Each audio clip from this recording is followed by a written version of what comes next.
Let's just Or- do that all episode. Oh. Hi. And then at the end, we always go, bye. Yeah, we do. We'll just like, hi until the bye. Bean. What's up?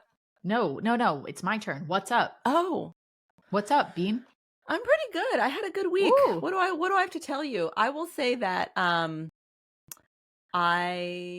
was sick a little. That wasn't so fun, but I did get to just like cuddle in bed, and then my youngest one kind of just, I think, missed hanging out with me, which is awesome because he's a 13-year-old boy. So he came and got in bed, but had his back to me. He's like, "Don't breathe on me." And then we watched Young Sheldon, which was so lovely. It's, oh my God, it ended and it's sad. I didn't watch it. Did you watch Big Bang Theory?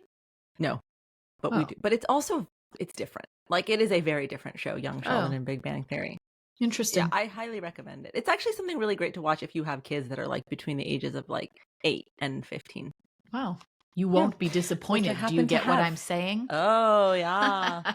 I didn't have many disappointments in my life this week. My cringe is that I was driving Raina to school today and her hair was fabulous and curly and fluffy.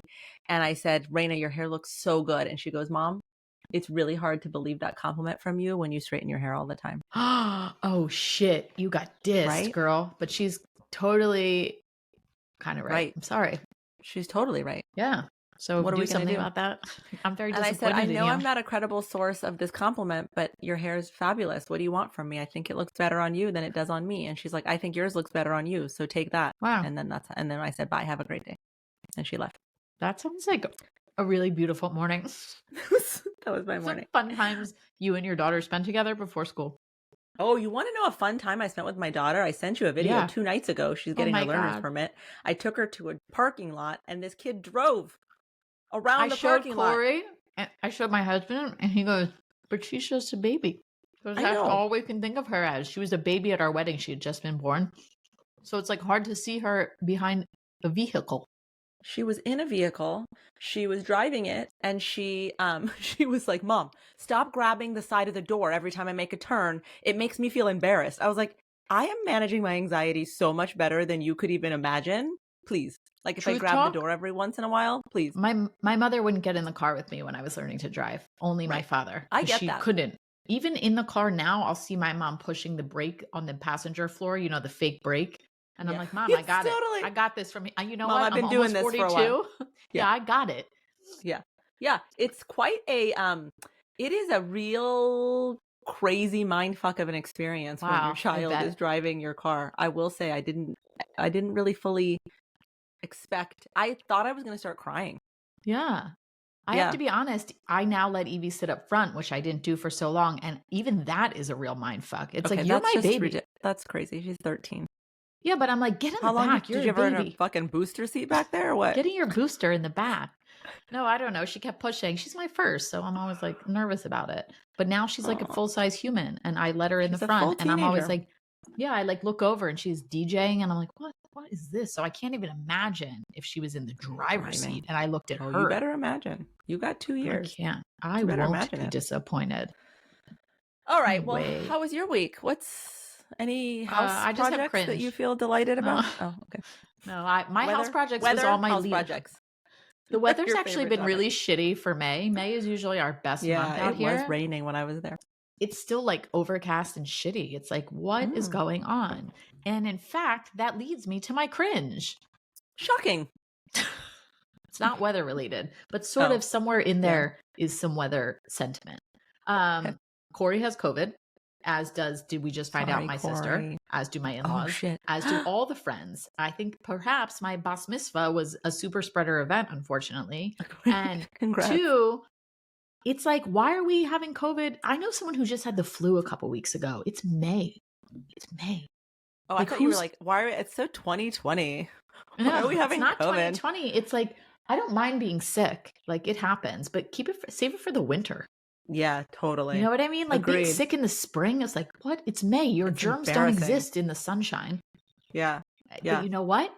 It's not sunny. Oh my God, I just figured it out. Freaking Is scientist that why everyone's over here. Sick? Yes, because it feels like it's not spring. So everyone's heads are like, time to get sick. Have you ever had a cold in the summer? It's the worst. No. Oh my No, God, because it's you the don't get sick worst. in the sun. We Yes, did you have do. COVID. We did have COVID during the summer one time, but that was like when COVID was rampant, so it made sense. This But doesn't your make brain sense. can't understand it because it's hot outside, but you're stuffed up and Right. yeah. That's my cringe is why does Oh. everyone have the vid? Also, allergies have been so bad. How boring is this? Allergies have been so bad. And everyone's been like lately, the past 2, 3 weeks, like my allergies are horrible this year. I'm exhausted. And now I'm thinking it's the vid. It's the vid. And people just aren't testing because they think it's allergies. Allergies. Wow. If you don't test it, you don't got it. We're going to get like hate mail right now. Totally. I'm kidding, everyone. I believe in testing and vaccination. Well, with that, let's talk about, since you're so disappointed I'm in so the vid. disappointed. Oh, All right, what? so What a we wanted to- transition. we I wanted think to we do should it- make one episode of all of our killer transitions that are really bad. Yeah, killer meaning AKA horrible. Oh, I will What's tell you happening? another delight. What's going on? We have new neighbors who just moved in right behind us, and they have the Oh. cutest 1-year-old, and he's Oh. in the grass crawling around in my backyard. Like we share the yard, separated by a fence. Yes. But I'm upstairs Aw. and can see him. Oh, he's reaching for his mama. Aw. Anyway, that's you very good? delightful. Let us know when you got it together. I got it Maybe together. stop looking out the window while I'm talking to you. Sorry, that might you're help so you stay boring. focused. It's disappointing how boring you are. Well, I'll try to be less boring, but I did want to. Okay, so let's talk about why we wanted to do this episode. Okay. I had this epic somatic coaching session. So I have a somatic coach. Shout out Wendy Haynes. She's phenomenal. Somatics is about where trauma or difficult experiences get trapped in your body and how your body holds on to those difficult experiences and tries to inform your current life through survival strategies that no longer serve you. And I've been working with her for a couple of years now. She's really helped me a lot with my anxiety, as did my psilocybin journey. And shout out drugs. Shout out mushrooms. I had this session with Wendy last week, and I immediately called Bean. Did I immediately call you, or I don't know? It was maybe I was going to go with it, but no. No, I didn't. But a couple days after, we were talking about this session, and I said I had the most incredible breakthrough around my relationship to disappointment. And when I shared it with you, you were like, oh, I think this is actually relatable. I think a lot of people, have this relationship. So Wendy and I were talking about why sometimes I can feel so anxious or why I can sometimes get so down. And we got to this place where I realized I have this addiction, which I think a lot of people do, in worrying about what might disappoint me in the future. Yes. Right? Or this other shoe is going to drop concept that I think a lot of us deal with. And when we dug into it, what I realized is that disappointment or worrying about disappointment was really the core of what suffering was for me my whole life, was this idea that, I was going to be in want of something that wasn't going to happen. Right. Right. And we got to this place in the session. It was actually really interesting that really my relationship to disappointment was being raised in a house where other people were very silently disappointed all the time. Right. And didn't talk about it. And me picking up on the idea that, oh, life is disappointing. Like you're going to want things that you don't get. And so she actually had me write about it. Do you want me to read the little thing I wrote? It's private. If you're comfortable, I would very much welcome that. And okay. I won't be disappointed. I'm going to read the first paragraph. I promise this is going to relate to helping all of you listeners. Wow. I'm honored that you're sharing. She asked me to go write about disappointment. So I wrote on disappointment. When I was young, disappointment was like a ghost. No one spoke of it, but we all knew it was lurking. My mom, disappointed in not being loved by my dad. My dad, disappointed that all his ventures were so hard and stressful and sometimes unsuccessful. My sister, disappointed in both of them, and more. Me, feeling the disappointment, hearing about it through jokes that were shared passively, never fully understanding how deeply it was affecting everyone. Wow. So it really feels like this idea of like disappointment for me was genuinely like this thing that was just lurking in the shadows that I could sense, but I wasn't quite sure what was going on. And as I'm processing all of this with Wendy, I'm realizing, oh, people in my life who I loved were genuinely disappointed with what, sorry, words, who, with where life had brought them in that moment when I was sensing their disappointment, right? Like, Right. you know, my mom left her home country to have this magical life with this man she loved, who then in turn was like, nah, just joking. I'm not going to really be here for you. That's I'm disappointing laughing and because I don't heartbreaking. know what else to say. My dad left his home country because he was going to do all of these things that I think, you know, he had great ideas. He's super talented. He's an executive chef. He has this way with food, but just his desire for more, you know, it never really matched what was real in that moment. And so I have this idea in my head that life is going to be disappointing, not because my life has been disappointing, but because I witnessed so much unspoken disappointment. That was my breakthrough. That's really beautiful. I love that. Although, counter, guess what? I'm going to say something that's counter to what you said. Oh, great. I Counter my childhood experiences and no, no, breakthroughs, no, please. no. I also have a very similar relationship with disappointment, but I don't have that.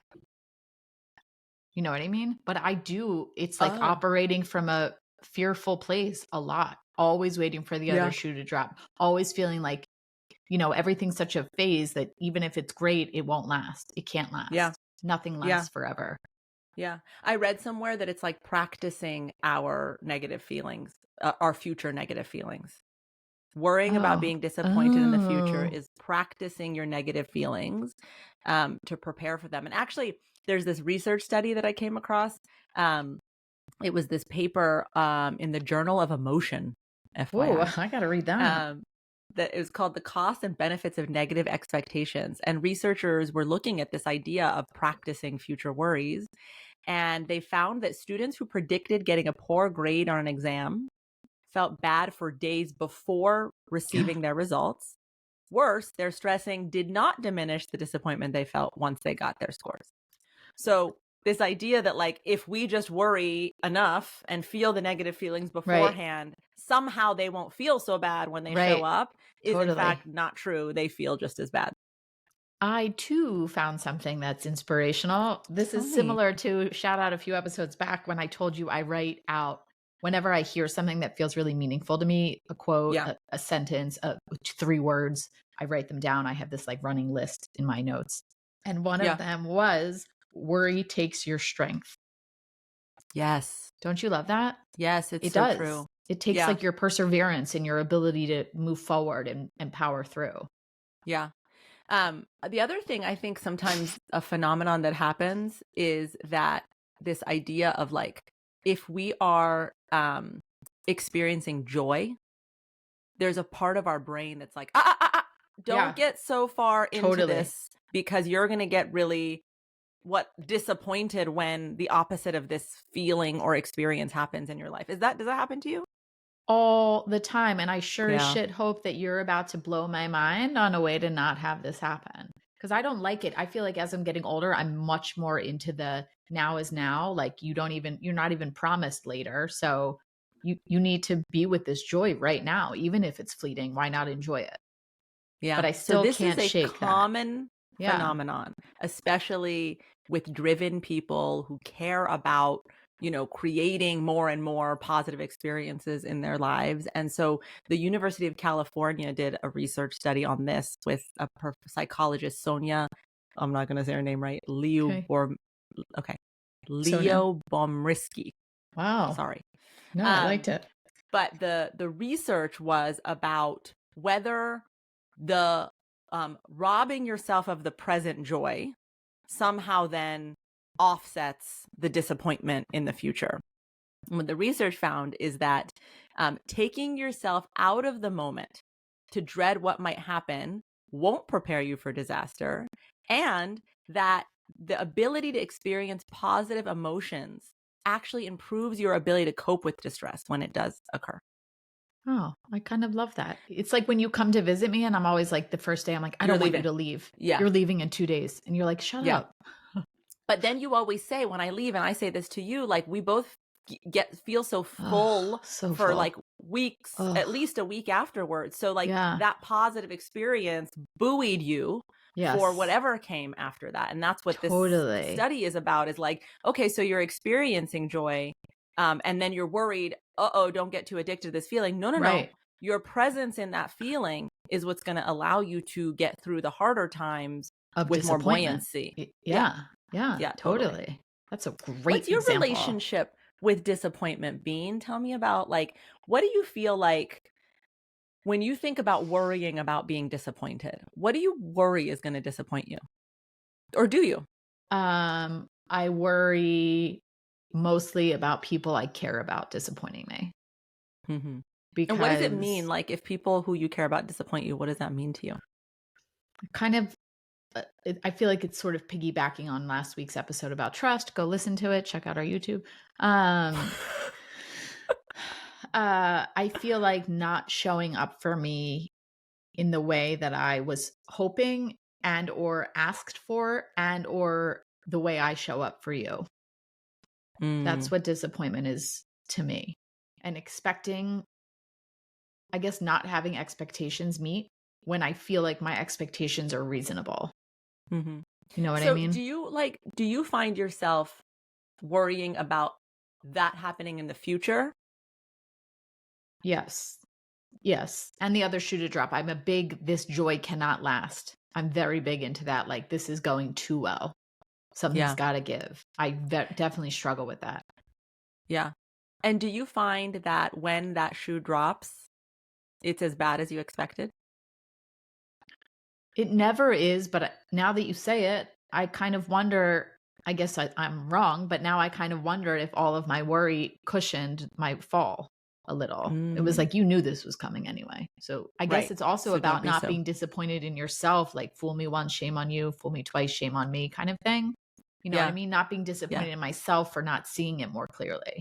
Yeah. I think that's the false construct that we all operate in that's robbing us from joy and Yeah. from living in the present moment, is this notion that we're practicing the negative experience. Like, if we Yeah. just keep Yeah. practicing it, when it shows up, it will be less difficult. Like that research study said with those students, like they felt bad about the bad grade before the grade and after the grade. And the It kids who didn't weren't worrying shift. about it felt just as bad after the grade, right? Like, it doesn't make the disappointment any less painful. However, this is what I find in my experience, and with the dozens of people that I have the opportunity to coach, is like, when you do eventually get disappointed, that experience is so much less devastating than your worry self was projecting it was going to be. Yes. Usually, yes.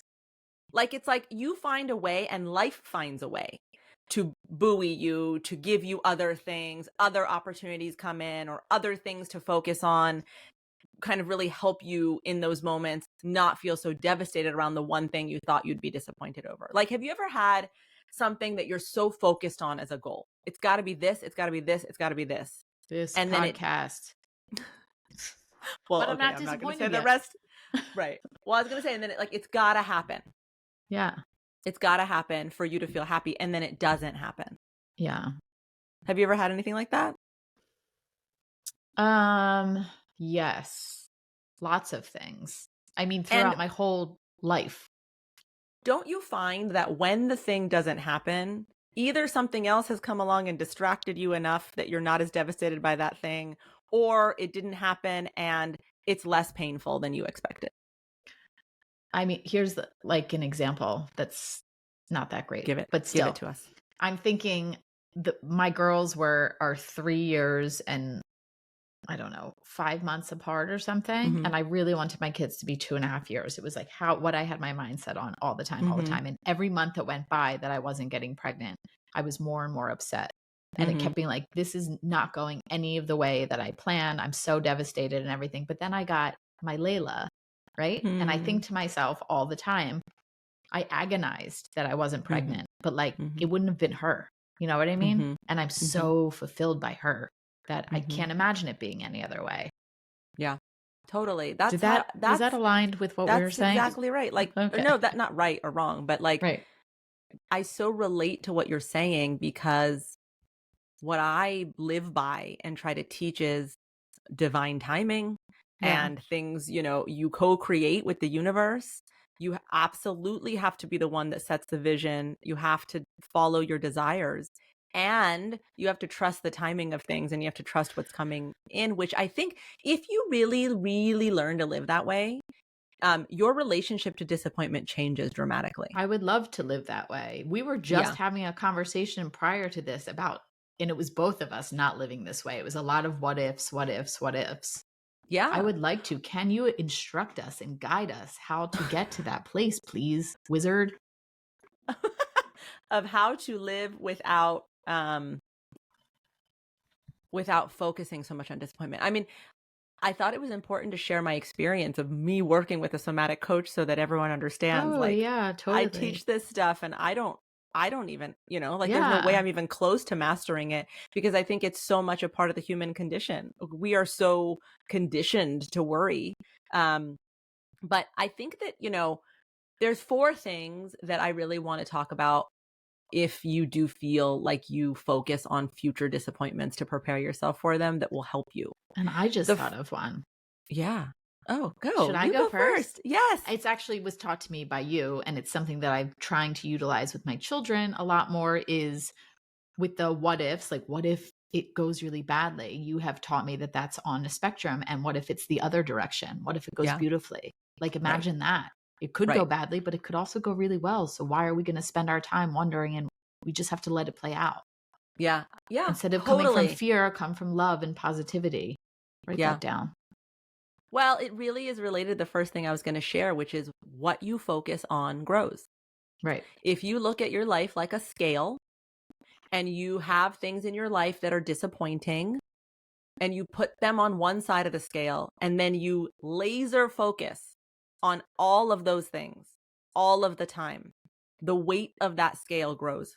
Right. It becomes heavier because your focus, your energy is directed towards, I'm not living in the house I want. The job that I thought was going to be this didn't work out that way. My Right. husband isn't the way that I thought he was going to be. Whatever it is, it becomes so monumentally a part of your focus that its weight Yes. in your energetic scale is grander, it's bigger because you are putting the weight there.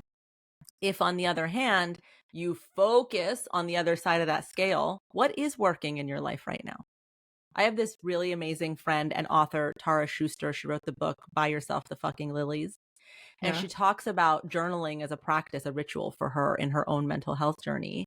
And one of the things that she talks about is this like spot the win exercise she does, where at the end of the day, she just sits down and she writes 3 to 5 wins that day, just to train her brain to focus on Oh, I what love went well that. today.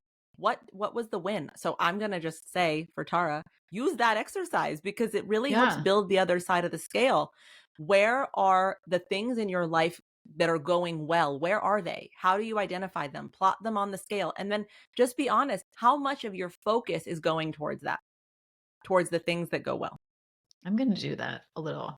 I don't know if I could come up with 3 to 5 because I am a little negative and disappointed. All right, let's do it right now. 3 to 5 things that are going well in your life. Right now, Yep. I am increasing my workload coming up, and I've been thinking about I want to fill my time more with work, Okay. and now I will be shortly for various reasons filling my time more with work. So that feels Yep. like a win. Are we talking specifically today or just in general with life? Whatever feels like a win. That feels like a win. Um, Still on the bat mitzvah high. That felt like a massive win because I was like, holy shit, I have so much love in my life. And that Mm. feels like the biggest win I could possibly have. I have so many wonderful people who support me. What else is a win? I don't know. See, I'm already stuck. It's 2 and I'm already stuck. Yeah. But if I asked you to list all the things that aren't working, how quickly could those come out of your mouth? Very quickly. So it's just our God training. damn it. Our You're training is to right. focus on the things that don't work. And it's going to take practice. It's like Okay. building a muscle to focus on the things that do work. And I'm not going to be disappointed in how about this? I'm not going to be disappointed in myself that I can only come up with 2. I'm going to say that's my intro into this new mentality of trying to focus on the Yeah. wins. Is that Good. right now I only have 2, but that doesn't mean I won't have 7 by tomorrow. Yes. Good. Namaste. Really good way Thanks. of demonstrating grace with yourself. And it's a practice for sure. Thank you. Second tool, and people say this, but how the hell do you do it? Really trying to stay in the present moment. Yes. Practicing future worries is about taking your brain to a place that does not exist. It's existing in an illusion. In fact, suffering is existing in the past or in the future. But if you exist in the present, more often than not, there's very little suffering in the present. Sometimes there is a lot of suffering in the present. And sometimes focusing on the past or the future in those moments to survive that suffering absolutely makes sense. But if I'm talking to you right now and you don't have a great deal of suffering in your present moment, like I'm talking right now as you're listening to this podcast, where are you? Are you taking a walk? Are you doing something? Are you driving? In this present moment, is there suffering? Learning to train our brains to I do this 100 times throughout the day, is just like, stop. What is happening right now? Right now. Yes, you're worried about, I only have 3. My biggest thing right now that I wake up in terror, I only have 3 more years with my daughter in my house. I am like on a countdown clock that is devastating. Me too. And stupid because it's robbing me of the time that she's here. And I have to stop myself and be like, no. Where is she right now? And what are you going to you know what I mean? Yeah. What is happening in this moment? So staying in the present is a really important tool to practice. Again, this is a practice that is going to help you bring you back to, wait a minute. The thing that I'm practicing worrying about isn't even real. It's an illusion. I've made it up. Also, I'd like to say that it's very challenging in this day and age, I think, to be very present because we constantly have our telephones on us. And we are constantly checking out and we are constantly checking into other things. And I think that allows us to be so much less present than we could be, totally myself included. It's a goal of mine to really get down on my phone.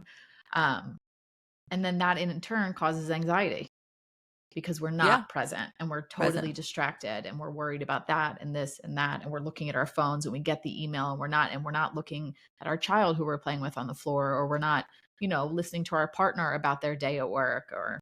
Yeah, it's so true.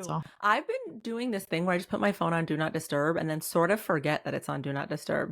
Oh, I love that. Which has been really peaceful.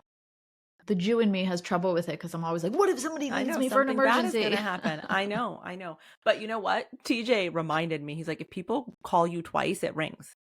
Oh, like if it's an emergency, it will break through the Do Not Disturb. Oh, really? I didn't even know that. Oh, yeah. Good to know. Maybe I'll try that. I would keep mine off of Do Not Disturb when my kids do not sleep in this house. I co-parent with their dad. So on the every other weekend that they're with him, I leave the phone off of Do Not Disturb while I'm sleeping. But then all of the East Coast people, if they start texting or calling, it's like 5 a.m. for us. Sorry. And so anyway, so he had to remind me, if it's an emergency. Also, you can add your kids. This is turning into a tech tip podcast with 2 old ladies. Tech tips with grandma. You can add your kids to a list that bypasses Do Not Disturb, or your mom or your whoever. Interesting. Fascinating. I'll do a tutorial later. Interesting. Please do. Thank you. All right. My kid calls me, but my kid calls me like 45 times a day when she's not with me. I'll be like, Evie, is this an emergency? Anyway, continue. Number 2, number 3. Yeah. That's why I've learned. I used to leave my phone on my desk when I was doing sessions, and if it were Raina or Keon, I'd answer. And after a while of like embarrassingly being like, "Sorry, stop crying, person. I need to pick up the phone because my kid's calling in the middle of the day." And then Raina would be like, "Mom, what's the plan after school? Yeah, can I go to State Street?" Yeah, and it's like, So I have learned that most of the time it's not an emergency. Right. Okay. Here's the last one. Yes. I call it taking the edge out of disappointment. Wow. It's the thing I was asking you earlier in the show, which is when the disappointment happens, how bad has it really been? So looking to the past for evidence around when have I been really devastated by disappointment? How often? Maybe once or twice. But is it as often as you're expecting? Is it as often as you're worrying about? Or when the thing happens that you are disappointed in, does that disappointment feel so bad? Does it feel as bad as you worried about? Also, I think we're all forgetting that we grow often the most during disappointment or challenging times or what have you. So maybe we should, and that's a lesson I try to impart on my kids. Every time something doesn't go their way, it's like, well, what did you take away from this? Even though it was shitty, you learned something here.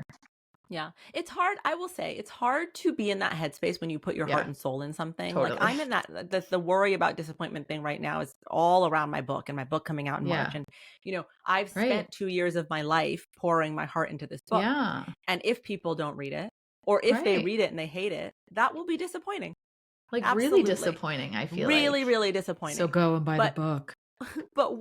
not yet. But worrying about it is Not gonna really change it. robbing me of this moment of potential excitement prior to the Totally. launch. And also worrying about disappointment can be so draining that it's making my creativity, my desire to think of new ways to share the message, my desire to back the thing when it finally launches, it's going to eat away at that because Right. that worry is so exhausting. So I also think, like, Is what is the exhausting. cost benefit analysis here of the energy you're putting into Right. practicing future worry? Is it draining you of your energy, which is going to make it harder to make the thing that you're trying to make a success because you don't have your all to put into it? And I feel like across the board, people are gonna be like, "It's true." Like, they're gonna be listening What? and being like, "Yeah, that's totally right." Like, why did I What is? spend all this time being Yeah. disappointed when either I was gonna be disappointed anyway and it doesn't shift Yeah. anything, or Yeah. what I worried about this whole time didn't even happen? Yeah. So those are your three tools. One, look at your scale. What you focus on grows. Where are you focusing on the things that are working in your life? Two, how are you trying to stay present? Even just if you can in the moment, just stop yourself once a day and be like, what's happening right now? Where am I standing right now? What am I doing in this moment? And then third, looking for evidence from past disappointments. Were they as disastrous as you worried they were going to be? I feel like I don't even need to do my takeaway because You don't I have a feel like takeaway? no, I feel like that Okay. was what? Instead of a takeaway, Okay. let's both make a commitment. What are you committing to around this practice of worrying about the other shoe that's going to drop? Focusing. I'm gonna do that. Tara, what was her last name? Tara Schuster, Tara spot the win. Schuster, spot the win. I'm gonna try to start spotting the wins. I was journaling very slightly. A healer I worked with told me it was important for me to do, and I stuck with it for a while, and then I stopped. And I've been feeling this draw back towards it again to do something comparable. Yeah. And this is going to be my thing. Is I'm going to start writing down small wins every day. I'm not going to have to put a number on it. I don't need to write 3 to 7 or 5 to 8, whatever. I'm just going to say anything that went well this day goes here. You? Beautiful. Thanks. I'm going to really keep focusing on the present, bringing myself back to present, Okay. really like in this moment, what's working right now, and focusing on that. And we'll both grow from there. And we'll both grow. Bean, as always, this is so nice to just So spend nice. Friday mornings It really doing this with you. is. Wednesdays for you guys, but we record on Fridays. For us. If you want to support the show, pretty please. We so want Please, you please, to. please. We love doing this. We really do love doing it, don't we? We love But it. we need your want help. it to grow. We need your help. So please share this with people and just help us grow this podcast, because the more that we can grow it, the more that we can devote ourselves to doing it and hopefully being helpful to each of your journeys towards your truth and actualizing yourself. So thank you in advance for those of you that listen all the time.